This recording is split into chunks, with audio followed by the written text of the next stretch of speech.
Hello, hello, hello. How you guys doing? This is good old Grandmaster Evan here. I want to make this a short video. I don't want to waste you guys' time. Um, the game GTA 5 has been out for 9 years, and really became a part of something bigger than, because the game became the all-time best-selling game of all time. It beat out every game that was ever made within the last 10 years. Um, Made more money than any other game on its first week, which still is the record still. But in tonight's video, I want to talk about the three protagonists. Trevor, Michael, and Franklin. And the first one I want to talk about is Michael. Michael Townley, aka Michael DeSanto. He was involved in the North Yankton bank heist with Trevor and Brad. Brad died and was buried where Michael was supposed to be buried if he died. Well, Michael had a young family, and they look like they're on their last leg of life, and it's like, dude,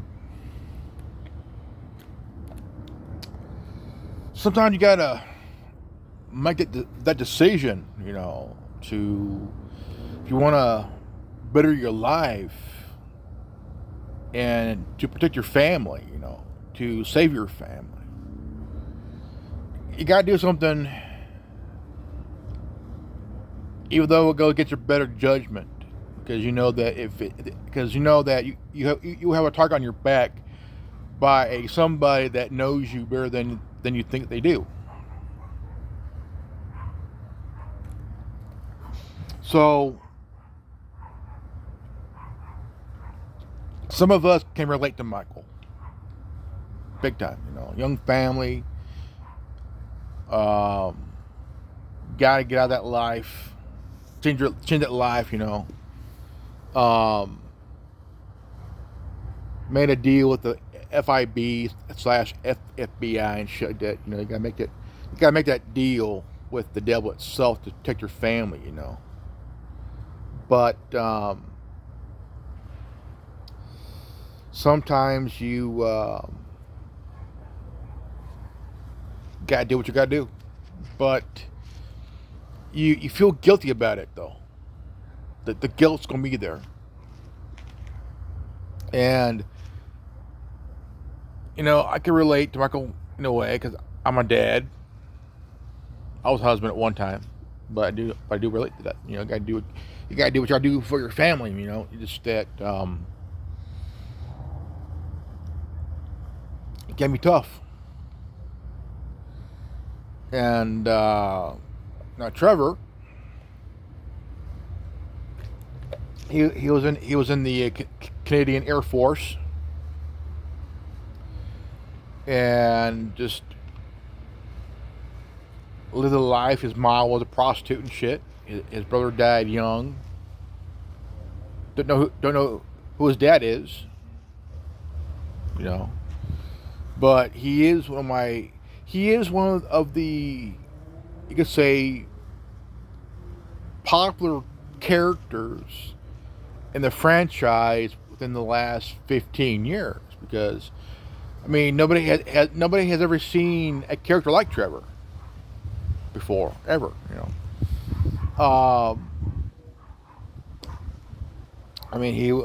If he told his story, because he told Wade his story in a way, but under a different name of a third person, but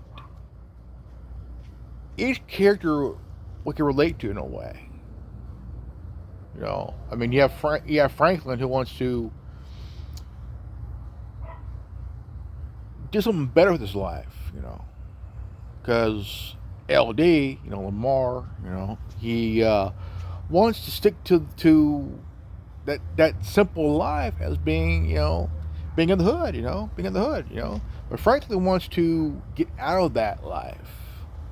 It's like anybody you know that lives in the hood with you, like you know, they're going to resent you leaving because why are you leaving the hood? You know, it's like if you're in a gang and you're beginning to get tired of that life. You're tired of going to funerals. You're tired of seeing your friends dead. You're tired of seeing bullet holes, blood, the whole thing. And you want to get out of that life to better your life than what you were living in. But there's that code, that loyalty. But sometimes that loyalty can be betrayed. It's like if you're too loyal, you're loyal to the bone. That means loyal to the grave.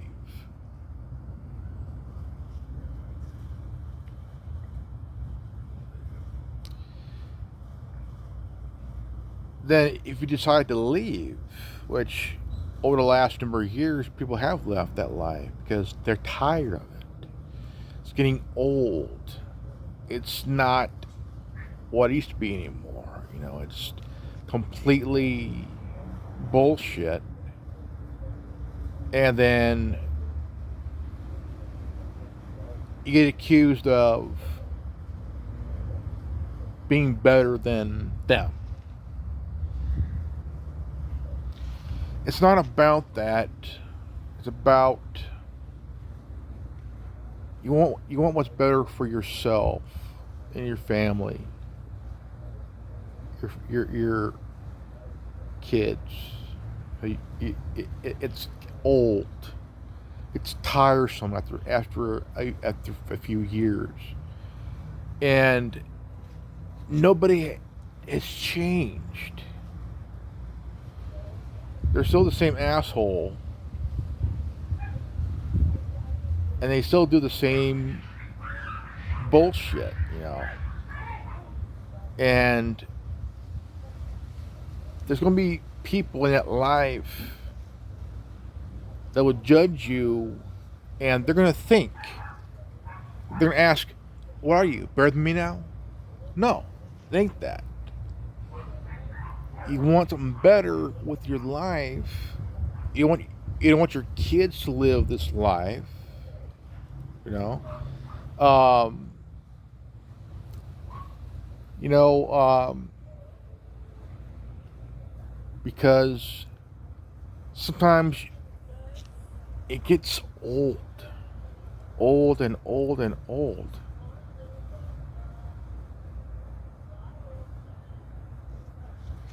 Because if you look at his aunt got pretty pissed when he moved to Vinewood. When he did that job for Lester, and Lester says, "We potential assets we got, and There are people moving your stuff in. You got a house now, you know." And his aunt got pretty pissed because you know it's like once you are living in the hood or born in the hood, there's no way of getting out of it. No way of getting out of it, you know. Which there is a way out. It's just that you got to use your head and think, okay, I've been at this for years, since being young, you know, you've seen everything. Been there, done that, all that kind of shit, you know. But after a while, when you look at the characters, Michael, Trevor, and Franklin, one who has guilt You see him in the pool, headphones in his ears, listening to Phil Collins, drinking, and just that guilt can eat at you, and but when you look at his family, his wife, his wife was banging the tennis coach, his wife was banging the yoga guy. His kids don't give a shit. He has money, and and he may end up making to retire on, but yet his kids are in their 20s. Jimmy's a pothead. Um, Tracy is a skanky cunt. Like her mom, in a way. But he just that his son blames him for not having a job. He blames his dad for being fat, and it ain't his fault. You gotta take responsibility for your own actions, man. And Trevor's not afraid to call somebody out for their shit. That's part of the character that I can relate to. I have no problem calling somebody out for their bullshit. Trevor is not. He's kind of guy that, not gonna let you forget about it.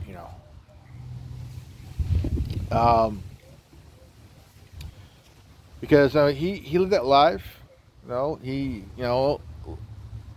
been on the run for 10 years. Thought he lost his best friend. Then all of a sudden they do that jewelry job, and all of a sudden he's banging this biker dude's girlfriend and shit. Both were all high on fucking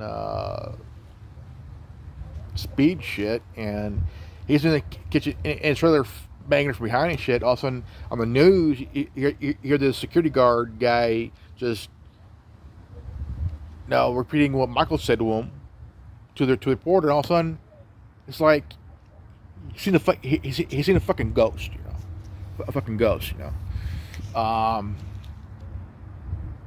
and he just don't know what to say. He grabbed his beer, walked out, just kind of like, Johnny, that dude he fucking stomped on his head and shit. Getting mad because he's fucking his girlfriend. Like, look, if you're a biker dude and your girlfriend is fucking a guy who's your fucking dealer, dude, she will fuck anybody. She will fuck anybody, okay, for a high. She will fuck the biker. She will fuck the biker's president, the club's president, for a hit, for a high, and not give a shit, But yet,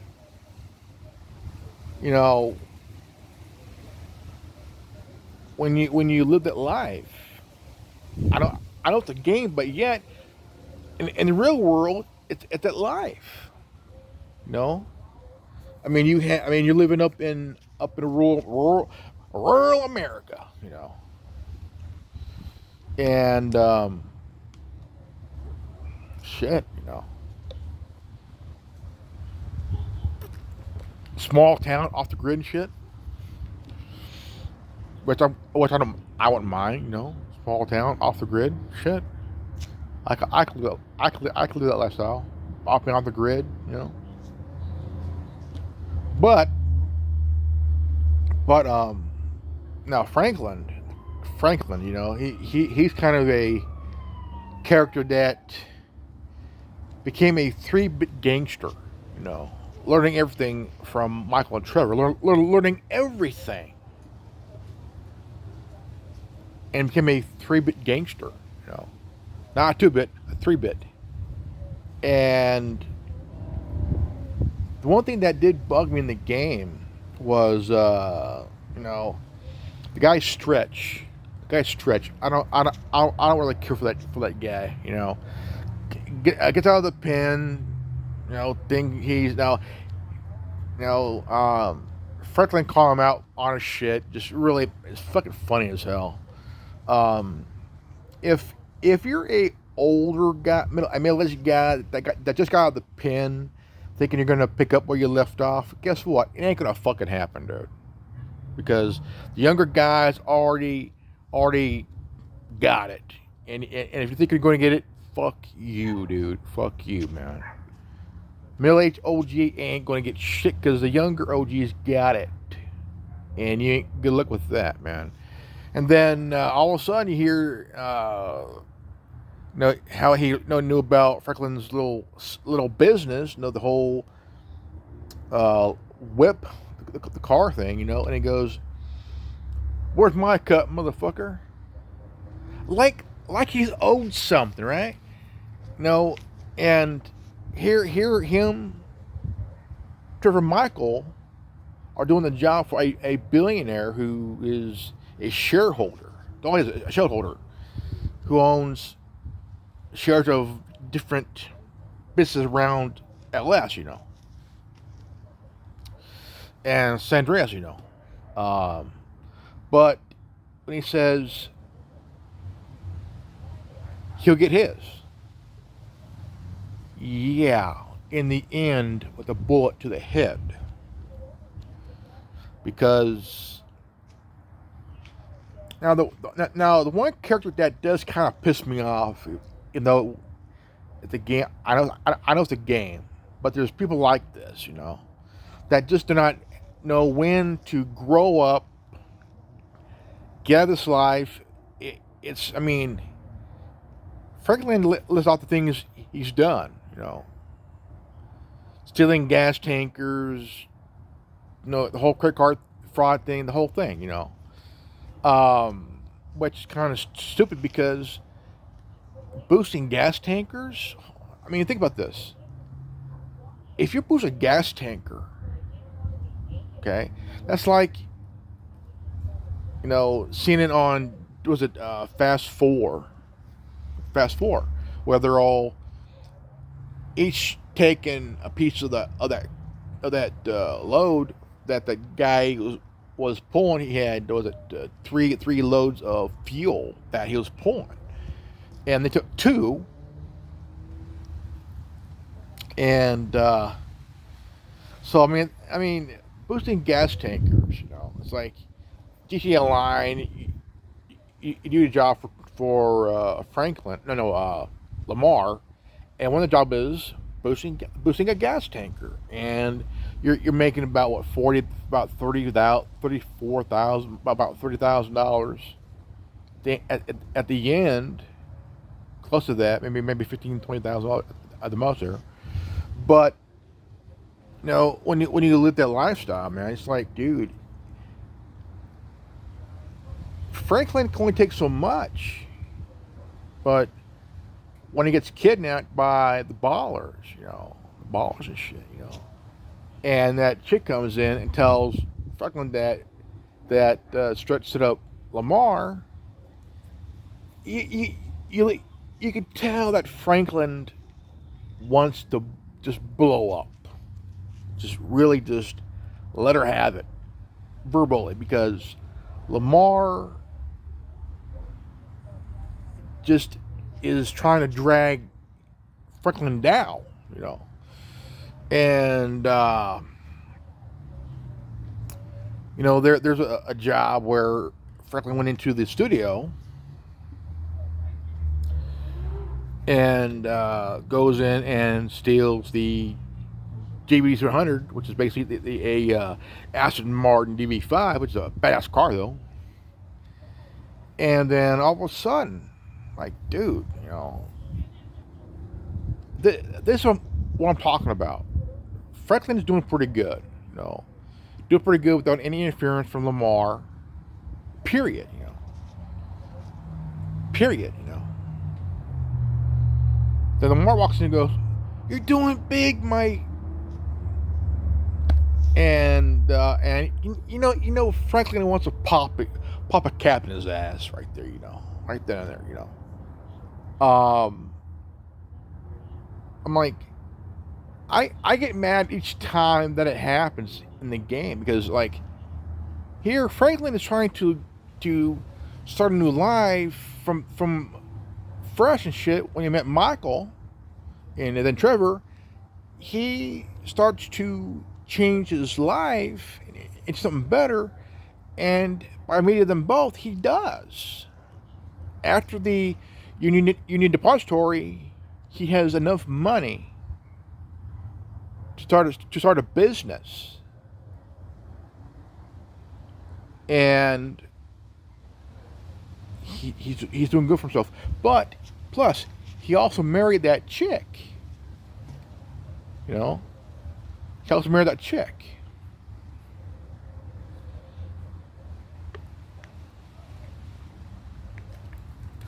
And in the game she's resisting because he has his new house. He's at that house that he had with his aunt. He's on his own house, living up in the Vinewood Hills and shit. Just doing good for himself. And she says, "I don't care how many cars you have. I don't care how many houses you have. I don't care how many earrings you have. You have in there. It ain't for me, good or bad. But you know for a fact that she's like just right there by the bench, by the road there. She's like, she's looking at the house on the inside of the house and just thinking, it's like here Franklin is in a nice house, you know, and he has all this money, nice car, nice house, and sometimes women like that though, because she's supposed to marry a doctor, and but she doesn't. She marries Franklin and shit because, you know, as he changes, you know, after learning the ropes of the life by Michael and Trevor, I tell you what, he has learned he has his own business. But in a way, you could tell that Lamar is kind of envious of him because he has this multi-million-dollar business, and he's doing the whole weed depository thing, which is not too bad because it's legal here in California. The whole depository thing.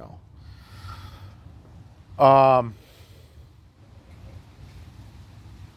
about that, will be in the next video. Um, you can tell that Jimmy is doing pretty good for himself. He's not. He's working at the arcade. His hair's long now. He's wearing a hat, and he's the whole hood thing.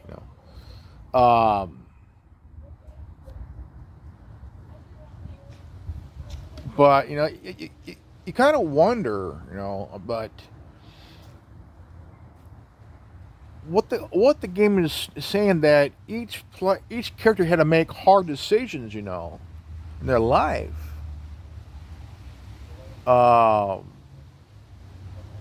Before Franklin met up with Michael and Trevor, you know, there's some lives changes that we all gotta do in our life from time to time, and we gotta make the right decision, hoping that it's for the best, and not where you end up either in prison or in the grave, because you got dumbasses that are willing to drag you down with them, and it's life. Life is about ups and downs, and um,